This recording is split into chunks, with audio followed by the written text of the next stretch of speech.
My name is Nephi Escobar. I'm with the McNair Scholars Program. I'm going to be presenting today on the Pelley-Robson contrast sensitivity test and the effects on the motivational instructions related to that on performance.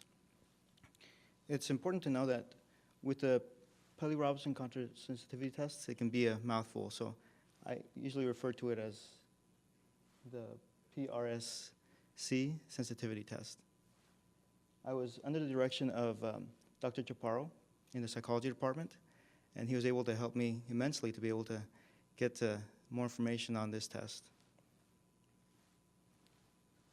Now, when we outlined the information we had to gather with this test, we had some interesting instructions that we had to look at.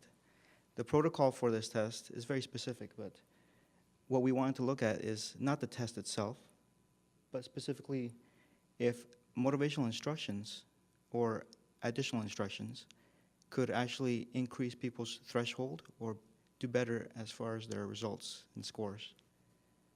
This was a preliminary test, and we ran this pilot study to be able to open up the field and look more at instructional motivation. For contrast sensitivity, it's a little bit new for people, even though it's been around for quite a while. It's somewhat similar to a regular eye exam, but the difference is instead of seeing letters going from large to small, you actually see them fading away. Every line that you see goes a little bit shorter. It fades away into a little bit more gray.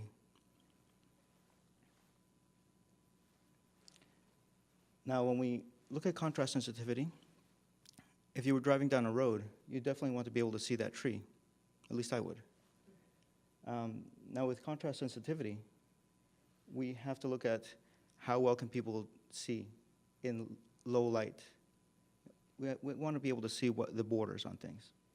And when we look at our targets, we're looking at situations where there may be fog, glare, or even low light situations such as at dawn or dusk. Now, the application to the instructional motivations behind this with a PRC sensitivity was that we wanted to have two sets of instructions. With these lower contrast letters that we were looking at, they're grouped in triplicates, meaning that you have a line of 6, but every 3 basically increases your score the further down you get. It's a little bit difficult of a test to explain to people, so that's why it has a long list of instructions. Now, the difficulty with the threshold is if we get an accurate reading on the threshold, that means that we get an accurate test. Our question was, if we begin giving people instructional motivation, will that affect their motivation, in turn affect their persistence? Will they try harder? And as they try harder, will that increase our results? Now, myself, I'm neglected on instructions. And sometimes we forget to read instructions, the truth. A good story behind that is actually, if you may be, like in my case, I used a little bit of muscle rub. And of course, my wife asked me, did you read the instructions? I said, of course I said yes. And when I unfortunately did not read the instructions and I touched my eyes. Of course, it says specifically not to touch your eyes. There were some tears shed on the matter. My children had a good laugh, and of course my wife couldn't stop laughing because she had told me to read the instructions ahead of time. When we look at this specific test that we ran, we want to look at, do the words we use make a difference in how people perceive the test? They can be words that are verbal or even written down. But we gave them key phrases that we wanted to use at the beginning of the test and throughout the test. We wanted to know that what we wanted them to do is put forth a good effort. There were no wrong answers. We just wanted them to do their best. And we wanted them to take their time. We even told them, towards the bottom there are letters there. It's just difficult to see them sometimes. They may fade in and out. But if you just stay there and look at them for a while, you may be able to catch what letter it is. In our methods, we looked at our participants that we were able to recruit after we got IRB approval.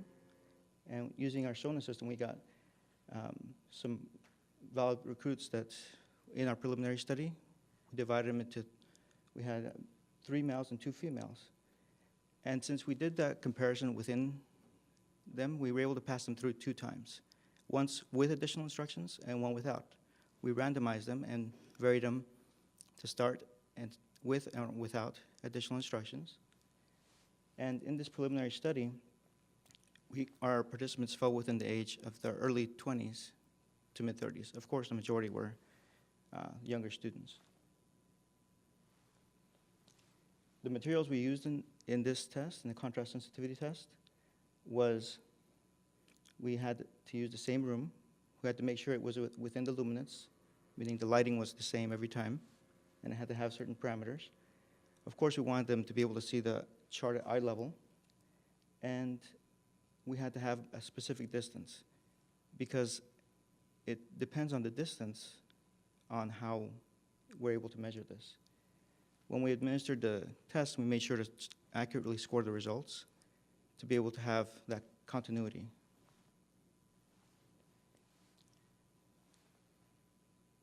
In the PRCS sensitivity test, we also did not want to look at just one eye and then the other eye. We were more focused on the instructions and if the instructions would make a difference in how well they tested overall. So we tested them bilaterally, meaning they used both eyes at the same time.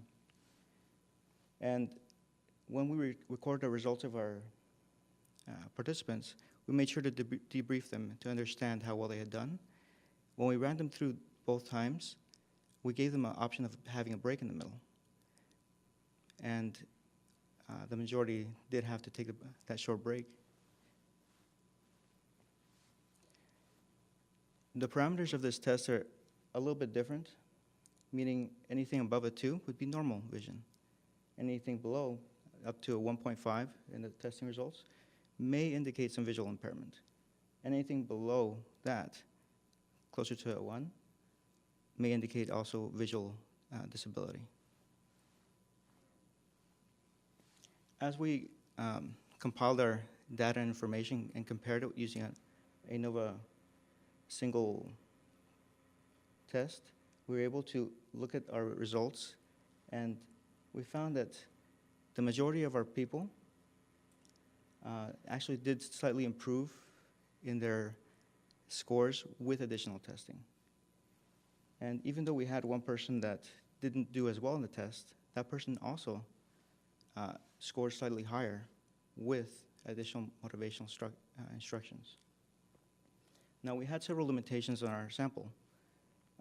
We had a small sample because it was a preliminary study, but we wanted to also look at the within subject design, so we were able to increase how many comparisons we were able to do. We did have limited randomization due to our sample size, and our age range was somewhat limiting as well, because it was conducted with WSU students.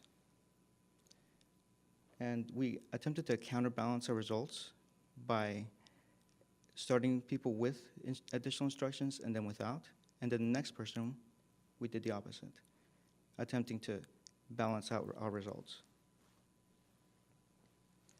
There are several real-world applications for this instructional motivation. That's one of the reasons I was so excited to be able to do it. I'm sure you all are very excited, aren't you? Well, in our future studies, we wanted to take a look at what exactly can this be used for. It can be used for standardized tests, which already exist. Tests are being written nowadays.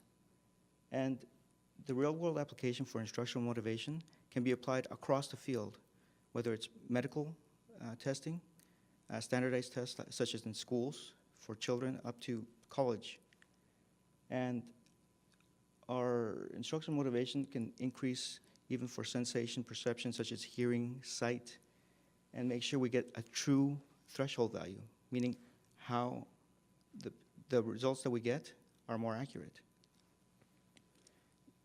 Our instructional motivation was something a bit new, so we had to research it quite a bit.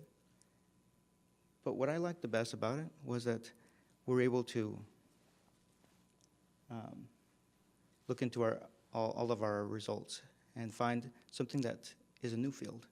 These are more references that I was able to look into. I had to dive into quite a bit of tomes of literature, but it was very interesting.